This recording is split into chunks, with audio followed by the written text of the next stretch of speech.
नमस्कार, मैं अंजलि मिश्रा। स्वागत है आप सभी का दो न्यूज में। अयोध्या में राम मंदिर बनकर तैयार है। 22 जनवरी के दिन उद्घाटन और प्राण प्रतिष्ठा की जाएगी और इससे पहले विपक्ष में बौखलाहट देखने को मिल रही है। खासकर संजय राउत लगातार बयानबाजी करते हुए नजर आ रही है। इसी बीच अब संजय राउत ने एक बार फिर बयानबाजी की है, तो दूसरी तरफ अयोध्या का काम देखकर बाकी लोग जो है, आम जनता जो है, बीजेपी के लोग जो है, जो बाहर के भी लोग हैं, मॉरिशस तक के लोग जो है, वो बेहद ज्यादा खुश है, क्योंकि मॉरिशस के ही एक सांसद का बयान सामने आया जहां पर उन्होंने प्रधानमंत्री नरेंद्र मोदी के तारीफों के पुल बांधे और ये कहा कि मोदी है तो मुमकिन है। तो आप देखिए किस तरीके के हालात है कि भारत में रह रहे हैं और भारत में राजनीति कर रहे विपक्षी जो नेता है वो इस मामले को लेकर निशाना साध रही है। तो बाहर के लोग जो हैं, जो जिस तरीके से चीजें देखने के लिए मिल रही है उसे लेकर प्रधानमंत्री नरेंद्र मोदी की तारीफ कर रही है। तो सबसे पहले बात कर लेते हैं संजय राउत की। आखिर क्या कुछ कहना है संजय राउत का, पहले सुनिए फिर हम आपको बताते हैं। जब तक चुनाव लोकसभा का हो रहा है तब तक मुझे लगता है पीएमओ ये अयोध्या से चलेगा, पीएमओ अयोध्या से चलेगा, सरकार अयोध्या से चलेगी, क्योंकि राम के नाम पर ही वोट मांगे के काम कहा है। कभी पुलवामा, कभी राम। ठीक है, राम भक्त हम भी है, हमसे ज्यादा कोई नहीं है। हमने भी उस राम मंदिर के लिए हमारा खून, त्याग, बलिदान हमारे पार्टी ने सब कुछ दिया है। लेकिन इस प्रकार की राजनीति इस देश में न कभी पहले हुई थी ना होगी। तो ये तो होगा, पीएमओ बनेगा वहां और मंत्रालय बनेगा वहां और वहां से ही सरकार चलेगी। 5000 साल पीछे हम जाकर देश चला रहे हैं। वहीं जिस तरीके से संजय राउत इस मामले को लेकर बयानबाजी कर रही हैं और जिस तरीके से उनके द्वारा ये रिएक्शन दिया जा रहा है और अब उनके ही बयान पर, राम जन्मभूमि के बयान पर मुख्य पुजारी आचार्य सत्येंद्र दास का बयान भी सामने आया, जहां उन्होंने कहा कि संजय राउत को बहुत दर्द हुआ है, वे दर्द व्यक्त नहीं कर सकते, इसलिए भगवान राम को इसमें घसीट रहे हैं। उन्होंने आगे कहा कि भाजपा ने आस्था और विश्वास पर सत्ता प्राप्त की है, ना कि भगवान राम को राजनीति में लाकर। जिन्होंने भगवान राम को नकार दिया वो हार गया और जिसने स्वीकार किया वह सत्ता में है।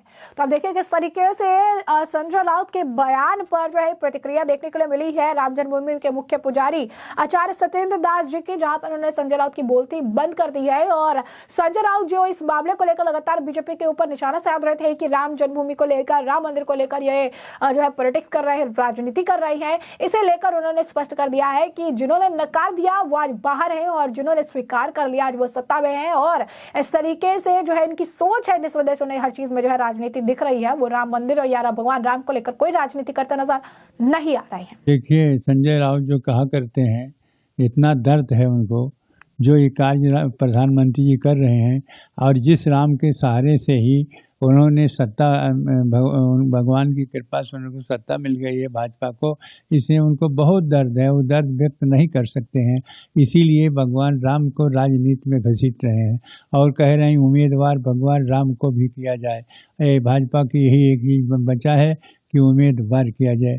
आपको इस संबंध में दर्द क्यों है कि ये भाजपा आस्था और विश्वास पर सत्ता प्राप्त किया है और न कि राम को एजेंडा बना के या राम को पार्टी बनाए कि या राम के क्या कहते हैं राजनीति में ला करके। जो लोग ऐसे, उनको संजय राउत को बहुत दर्द है और इस दर्द के बखान नहीं कर सकते कि हर जगह हारते जाते हैं और हारने के परिणाम ये है और जीतने का फल और हारने का फल दोनों देख लें। जो राम जी को नकार दिया है वो हार गया है, जो राम जी को स्वीकार कर लिया है और उन पर आस्था और विश्वास रखा है वो आज सत्ता में है।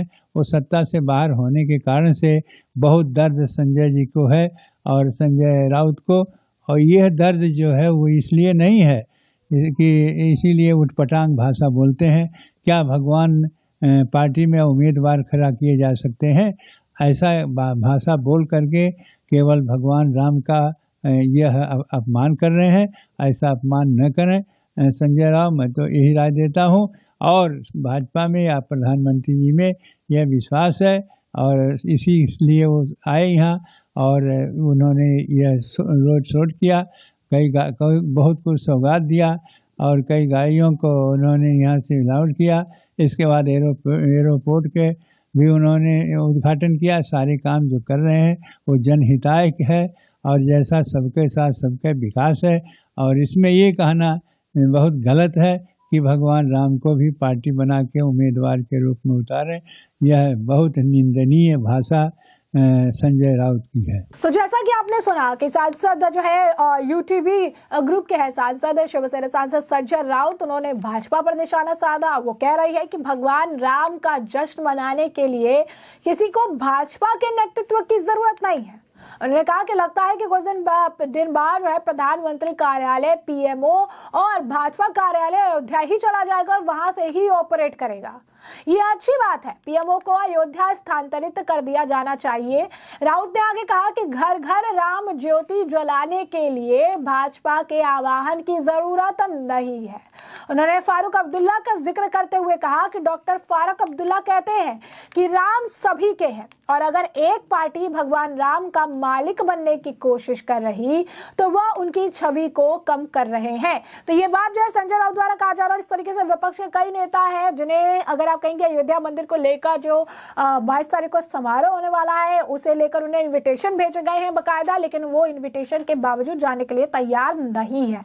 उल्टा बयानबाजी कर रही है, बीजेपी पर निशाना साध रही है, कह रही है कि राम को लेकर राजनीति हो रही है, राम को लेकर चीजें की जा रही है, अयोध्या को लेकर की जा रही है।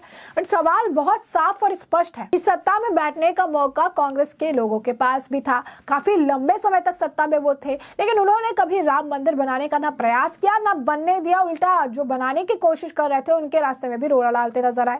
अब जो बीजेपी ने अपने मैनिफेस्टो में ही राम मंदिर को रखा था, उन्होंने कहा ही था कि हम राम मंदिर बनाएंगे, और आज बीजेपी के ही सरकार रहते हुए राम मंदिर का उद्घाटन किया जा रहा है। राम का जो भव्य मंदिर है अयोध्या में जो है बनाया जा रहा है, जो कितने सालों साल लंबित पड़ा हुआ था, कितने सालों साल इसके जो मामले अगर आप कहेंगे कि पेंडिंग चल रहे थे, इसलिए नहीं बनाए जा रहे थे कि कोई एक पर्टिकुलर कम्युनिटी के लोग जो है वो नाराज हो जाएंगे या फिर उनका वोट बैंक खिसक जाएगा। अगर आज बीजेपी की सत्ता में रहते हुए, सरकार में रहते हुए अगर राम मंदिर का काम हो रहा है तो आखिर इसका श्रेय किसको जाना चाहिए? सवाल बहुत ही सुलझा और सिंपल सा है, लेकिन विपक्ष इसका सवाल का जवाब देने के बजाय ये कह रही है कि बीजेपी इसका क्रेडिट ले रही है, बीजेपी इसका क्रेडिट ले रही है। अगर सत्ता में बीजेपी है, बीजेपी के दौरान काम कराए जा रहे हैं, चीजें जो है उनके दौरान कराई जा रही है, उनके सत्ता में रहते हुए कराई जा रही है, जो कि बाकियों को मौका मिला उन्होंने नहीं करवाया, तो आखिर इसका क्रेडिट किसको दिया जाए? जो काम करा रही है उन्हें ही दिया जाएगा, क्योंकि अगर यहाँ पर विपक्ष ने भी कराया होता तो उनको क्रेडिट मिलता, उन्होंने भी कुछ काम करा रखे हैं तो उनके लिए भी वो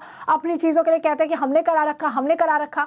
तो यहाँ पर साफ तौर पर एक चीज है कि जब ये काम बीजेपी कहे कि हम करा रही हैं तो ये दिक्कत है, लेकिन अगर विपक्ष अपने काम पर क्लेम करे तो वो सही है।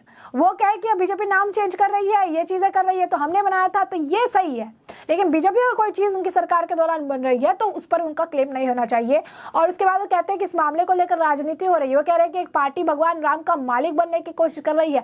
तो ऐसा कहते हैं कि अंधे को सब कुछ जो है अंधेरा ही दिखता है, तो ये जो है बिल्कुल सही एक कहावत है कि अंधे के लिए सब कुछ जो है अंधेरे के समान है, क्योंकि उसे कुछ दिखाई नहीं देता है। तो जैसी जिसकी सोच होती है वैसा उस इंसान की प्रवृत्ति बनती चली जाती है। अब जिस तरीके के व्यक्ति, जिस तरीके के व्यक्तित्व का ये मानना है कि भगवान राम को लेकर दिए गए बयान या भगवान राम का मंदिर बनाने का मतलब भगवान राम का मालिक बनने की कोशिश करना है, जो कि ऐसे पहले किसी ने भी बनाने की भी चेष्टा नहीं की, तो वो उनकी अपनी सोच और उनकी अपनी जो अगर आप कहेंगे मानसिकता जो है देखने के लिए मिल रही है। जैसा कि संजय राउत कह रहे हैं, डॉक्टर फारूक अब्दुल्ला की ये बात कर रहे हैं और कह रहे हैं कि राम सभी के हैं, और यही कारण है कि राम सभी के हैं तो किसी को भी इन्विटेशन को लेकर भी राजनीति नहीं करनी चाहिए। आपको किसी ने अयोध्या में घुसने से मना नहीं किया, आपको किसी ने अयोध्या की गेट पर ये कैप्शन नहीं लगा दिया कि विपक्ष का आना मना है। जब राम सभी के हैं तो आप जा भी सकते हैं, लेकिन आपको राजनीति करनी है कि इन्विटेशन नहीं आया, इन्विटेशन आ गई तो आपको जाना नहीं है। तो ये विपक्ष है जिसके अंदर अभी तक ये चीजें नहीं सुलझा पाए हैं कि जाना है कि नहीं जाना है। फिर भगवान राम सबके भी हैं, फिर भगवान राम के अस्तित्व से भी इनकार करना है, फिर इसे काल्पनिक भी कहना है। काफी कुछ जो कंफ्यूजन है वो विपक्ष में है, और यही वजह है कि राम मंदिर को लेकर इनके अंदर इतनी ज्यादा बौखलाहट और इतनी ज्यादा अगर आप कहेंगे कि क्रोध जो है इनके अंदर भरा हुआ है, जो समय समय पर इस तरीके से जहर उगलकर बाहर आते रहता है। वही दूसरी तरफ अगर आप देखेंगे तो दूसरी तरफ ऐसे भी लोग हैं जो इस चीज को लेकर मोदी जी की तारीफ कर रही है, जिसने काम करवाया है उसकी तारीफ कर रही हैं और ये भी कह रही हैं कि बहुत गर्व महसूस हो रहा है कि काफी लंबे समय से पेंडिंग पड़ा हुआ एक बहुत बड़ा मामला आखिरकार सुलझाया गया, बड़ी स्पीड में काम कराया गया और आज भव्य मंदिर बनकर तैयार है। दरअसल मॉरिशस के एक सांसद ने कहा है कि मोदी है तो मुमकिन है और हम सब खुश और काफी ज्यादा जो है प्राउड फील कर रहे हैं। कौन है ये सांसद? तो मॉरिशस के एक सांसद है जिनका नाम है महेंद्र गंगा प्रसाद, जिन्होंने अयोध्या में राम मंदिर बनने से भारत के प्रधानमंत्री नरेंद्र मोदी के मुरीद हो गए हैं। उन्होंने पीएम मोदी का आभार जताते हुए कहा, जोर देकर कहा कि केवल पीएम मोदी ही अयोध्या की प्रसिद्धि वापस दे सकते थे और उन्होंने ये कर दिखाया है। मॉरिशस की लेबर पार्टी से सांसद महेंद्र गंगा प्रसाद इन दिनों भारत में हैं। उन्होंने आगे कहा कि आप कल्पना भी नहीं कर सकते कि मैं कितना गर्व महसूस कर रहा हूं। आप में से अधिकांश लोग और मॉरिशस के अधिकतर जो हिंदू धर्म मानने वाले लोग हैं वो बहुत खुश है और उन्हें गर्व है कि राम जी के पास आज अपना मंदिर है जहां वो पैदा हुए थे। मॉरिशस सांसद ने कहा कि मैं ईमानदारी से ऐसा कह सकता हूं कि केवल पीएम मोदी ही ऐसा कर सकते थे और उन्होंने करके दिखाया है। जिस तरह से मंदिर बन रहा है या बनाया गया है, हमें मोदी जी पर गर्व है जो उन्होंने किया। इस दौरान सांसद गंगा प्रसाद ने पीएम मोदी के शिक्षा के क्षेत्र में किए गए कामों की भी सराहना की। गंगा प्रसाद ने पीएम मोदी के शिक्षा के क्षेत्र में किए गए कामों को भी जो है सराहना करते हुए कहा कि पीएम मोदी के कार्यकाल में शिक्षा का क्षेत्र हर तरफ से फला फूला है। स्कूलों और विश्वविद्यालयों से निकलने वाले छात्र वो नए भारत, नई शिक्षा प्रणाली को प्रतिबिंबित करते हैं। इसके लिए मुझे मोदी जी को उनकी शिक्षा नीति और उनके लागू करने के लिए धन्यवाद करने की जरूरत महसूस होती। उन्होंने कहा कि पीएम मोदी एक करिश्माई नेता है, वो अपने आप में ही अनूठे नेता है। उन्होंने भारत की नियति और तस्वीर को बदल दिया। आज लोग भारत को देखते हैं और मुझे लगता है कि एक व्यक्ति जो हमारे आभार और हमारी तारीफ का हकदार है वो नरेंद्र मोदी है। उन्होंने जो कुछ भी किया वो उनके लिए। इसके बाद सांसद जो है आगे कहते हैं कि ये नया भारत केवल उनके नजरिए की वजह से ही संभव हो पाया है। उन्होंने जोर देकर कहा कि मुझे इसमें कोई संदेह नहीं है कि उनके कार्यकाल में भारत का भविष्य आज की तरह बहुत उज्जवल है। मुझे लगता है कि लोगों ने भारत को देखने के तरीके में बदलाव आया है और मोदी जी को धन्यवाद। कई देश भारत से दोस्ती करना चाहते हैं, वे भारत के साथ बहुत करीबी संबंध रखना चाहते हैं क्योंकि ये आज का भारत है, ये आज का सशक्त, आज का एम्पावर्ड, आज का नया भारत है। भारत मॉरिशस के रिश्तों पर गंगा प्रसाद ने कहा कि रिश्तों को और मजबूत किया जा रहा है। उन्होंने कहा कि हम मॉरिशस वासियों का भारत के साथ हमेशा बहुत अच्छा रिश्ता रहा है और मोदी के कार्यकाल में यह रिश्ता और मजबूत हुआ है और इसके लिए भी नरेंद्र मोदी का आभारी हूं। उन्होंने कहा कि मोदी है तो सब कुछ मुमकिन है और उन्होंने वो चीजें कर दिखाई है।